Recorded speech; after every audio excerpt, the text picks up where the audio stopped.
साथियों अब बात करते हैं आज ये क्लास।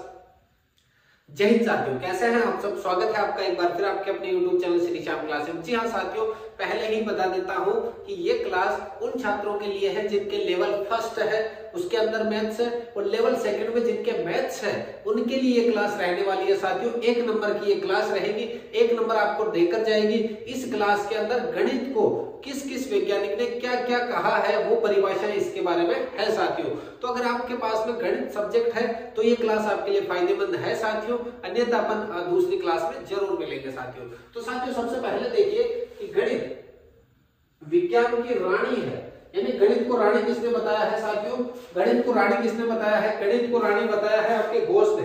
बोस ने क्या कहा है कि गणित क्या है, विज्ञान की रानी है। बोस की जगह याद रखो बोस ये कहता है कि ये जो गणित है ना ये विज्ञान की क्या है, रानी है। गणित विज्ञान की रानी है, किसने कहा है साथियों, बोस ने कहा है कि बोस ने एक बार कमेंटमेंट कर दी कि गणित विज्ञान की रानी है तो है, यानी गणित को विज्ञान की रानी किसने कहा साथियों, बोस ने कहा है। फर्स्ट ट्रिक जो बना रहा हूं मैं वो आपको फॉलो करनी है, नोट करते हुए जाना साथियों। गणित सभी विज्ञानों का मुख्य द्वार, या इसको सिंह द्वार भी कहा जाता है, मुख्य द्वार और सिंह द्वार अथवा कुंजी है। बेकर ने ये कहता है कि मुख्य द्वार या सिंह द्वार व कुंजी है। गणित जो है सभी सब्जेक्ट के लिए मुख्य द्वार और ताले की चाबी की तरह कार्य करती है। ये किसने बताया साथियों, बेकर ने बताया है। ये ताले की चाबी और मुख्य द्वार किसने बताया है, मुख्य द्वार के जो ताला लगाते हैं अपन बैक साइड में मुख्य द्वार है उसके ऊपर जो ताला लगाते हैं वो बेकर ने लगाता है। कौन लगाता है, बेकर लगाता है। तो मुख्य द्वार पर ताले की जो चाबी है वो किसके पास में, बेकर के पास में। गणित सभ्यता एवं संस्कृति का दर्पण है। अब देखिएगा सभ्यता एवं संस्कृति की बात करें तो पाश्चात्य संस्कृति अगर आप जानते हो तो इसके अंदर हॉट डॉग आता है, जो मैंने याद कर रखी है कि सभ्यता एवं संस्कृति का जो दर्पण है वो हॉकबेन ने दिया है। गणित को सभ्यता एवं संस्कृति का दर्पण कहा है, दर्पण किसने कहा है, हॉकबेन ने कहा है। हॉकबेन नामक वैज्ञानिक थे, उन्होंने कहा है कि गणित की जो है, गणित पाश्चात्य सभ्यता व संस्कृति का क्या है, दर्पण है। अगला है गणित यानी परिमाण शास्त्र है। शास्त्रों की बात कौन सा वैज्ञानिक करता है, जो पुराना वैज्ञानिक है। पुराने कौन है, अरस्तु है। अरस्तु ने कहा है कि गणित यानी परिमाण शास्त्र है। गणित का मतलब क्या है, परिमाण शास्त्र है साथियों। अगला है गणित एक अमूर्त व्यवस्था का अध्ययन है।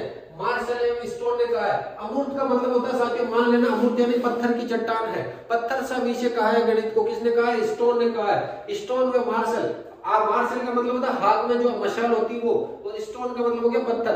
तो अमूर्त, गणित को अमूर्त यानी पत्थर की चट्टान किसने कहा है, मार्शल व स्टोन ने कहा है साथियों। गणित से अनभिज्ञ कोई भी व्यक्ति प्रवेश ना करे। अगर गणित नहीं आती तो आपको प्रवेश नहीं करना, आप पलट जाओ वापिस। रूम के अंदर कोई एंटर होता है, कहते हैं आपको गणित का ज्ञान है, अगर गणित का ज्ञान नहीं है तो पलट जाओ वापिस। क्या करना है, गणित का ज्ञान नहीं है तो पलट जाओ वापिस। तो अनभिज्ञ व्यक्ति क्या किसने परिभाषा दी है, प्लेटो ने दी है। लोहा, वाष्प और विद्युत के इस युग में जिस ओर भी मुड़कर देखो गणित ही सर्वोपरि है। यानी लोहे का जो युग है और विद्युत का जो युग है, इसके अंदर जहां आप इधर उधर जहां मुंह देखोगे, जिधर नजर फैलाओगे वहां पर गणित ही सबसे मेन है। यानी गणित क्या है, रीढ़ की हड्डी है। गणित क्या है, रीढ़ की हड्डी। ये बात किसने कही है, यूंग या जूंग ने। लोहा पुरुष कौन थे, सरदार वल्लभ भाई पटेल यंग थे। सरदार वल्लभ भाई पटेल जो यंग थे, लोहा पुरुष। तो यंग या जुंग या युंग किसने दी है साथियों परिभाषा, विद्युत के इस युग में और भी मुड़कर देखें गणित ही सर्वोपरि। ये बात किसने कही है साथियों, युंग या जुंग ने कही है। गणित की उन्नति और वृद्धि देश की संपन्नता से है। अगर गणित की उन्नति और वृद्धि हो रही है तो देश भी संपन्न है, इसका मतलब है। गणित की वृद्धि हो रही है, गणित में उन्नति हो रही है, इसका मतलब देश में उन्नति हो रही है। और देश की उन्नति से संबंधित परिभाषा किसने दी है साथियों, नेपोलियन जानते हो जो विजेता है, उसने ये देश विजेता, देश की संपन्नता की बात करता है नेपोलियन। गणित संगीत है। गणित क्या है, संगीत है। लेबनिज ने कहा है, लेबनिज लैब के अंदर संगीत सिखाया जाता है। गणित को संगीत कह दिया, किसने कहा है, लैब के अंदर कहा है। लेबनिज ने गणित को क्या कहा है साथियों, संगीत कहा है। गणित का अत्यधिक शिक्षण मस्तिष्क के लिए हानिकारक है। ये किसने कहा, विलियम हैमिल्टन ने। हैमिल्टन हेलमेट जो पहनते हैं अपन, सर के ऊपर पहनते हैं, तो गणित का अत्यधिक शिक्षण मस्तिष्क के लिए हानिकारक है। हेलमेट पहनना, अगर बाउंस बॉल जो आती है, बॉल आती है जो बाउंस आप खेलने के लिए जाते हो, तो जो बाउंस बॉल से बचने के लिए अपन क्या करते हैं, हेलमेट पहनते हैं। क्यों पहनते हैं, कि बॉल मस्तिष्क पे नहीं लग जाए। तो गणित जो बॉल रूपी आ रही है वो मस्तिष्क के अंदर हानि पहुंचा सकती है, इसलिए अपन हेलमेट लगा लेते हैं। तो हैमिल्टन ने क्या दी है, ये परिभाषा दी है साथियों। गणित के इतिहास का शुभारंभ किसके काल में होता है, ऋग्वेद के काल में होता है साथियों। छठी से आठवीं तक का जो गणित शिक्षण का महत्व है व्यवहारिक है, ज्यादा तार्किक ना होकर के क्या रखा है, व्यवहारिक गणित रखी है साथियों। गणित की भाषा क्या है, तर्कपूर्ण है। गणित की भाषा कैसी है, तर्कपूर्ण है। अब तर्क का मतलब क्या हो गया साथियों, कठोर यानी बहुत ही क्यों का जवाब होता है। अब रसेल, रसेल अगर जानते हो क्रिकेट खेलने वाले वेस्ट इंडीज का प्लेयर है रसेल, हस्त मतलब हट्टा कट्टा और छक्के मारने वाला जो बल्लेबाज है वो क्या है, रसेल है। हर चीज को तर्क का मतलब होता है क्यों, तो वो जैसे ही गेंद आती है वो कहता है कि यहाँ क्यों आ रही है, इसको बाउंड्री के बाहर क्यों भेज दूं। तो तर्कपूर्ण गणित किसने कहा साथियों, रसेल ने कहा है। बच्चों के मस्तिष्क को तर्कपूर्ण कहा, बच्चों के देखो गणित की भाषा को तर्कपूर्ण किसने कहा, रसेल ने। बच्चों के मस्तिष्क को तर्कपूर्ण किसने कहा, जॉन लॉक ने। जॉन लॉक कहता है कि बच्चों के जो मस्तिष्क है वो तर्कपूर्ण होते हैं। क्या होते हैं, तर्कपूर्ण होते हैं। ये बात किसने कही है साथियों, जॉन लॉक ने। गणित एक पत्थर के समान सब्जेक्ट है। गणित क्या है, पत्थर के समान सब्जेक्ट है। हर्षल जो गिब्स थे अगर याद हो तो मतलब ये अपने साउथ अफ्रीका के बल्लेबाज 6 छक्के लगाने वाले बल्लेबाज थे, तो पत्थर के समान जो गेंद आती थी उसको बाहर भेजने का कार्य करते थे हर्षल गिब्स। तो गणित को पत्थर के समान किसने कहा साथियों, हब्स ने कहा है। गणित को तर्कपूर्ण किसने कहा, रसेल ने कहा है। बच्चों के मन को तर्कपूर्ण किसने कहा साथियों, जॉन लॉक ने कहा है। तो बाकी परिभाषा नॉर्मल सी है साथियों, एक बार नजर मार लेना, एक बार एक एक ट्रिक मैंने जो बताई वो लिख लेना एक बार के लिए। क्या करोगे साथियों, साथ साथ पेन कॉपी लेकर के लिख लोगे ना अगर, तो ये एक सवाल दे करके जाएगी, एक सवाल में एक नंबर दे करके जाएगी गणित की परिभाषा। आप पुराने पेपर देख सकते हो, वहां पर हर बार गणित से संबंधित एक प्रश्न पूछा जा रहा है तो परिभाषाओं से संबंधित। अब साथियों गणित के अंदर ये साध्य और साधन।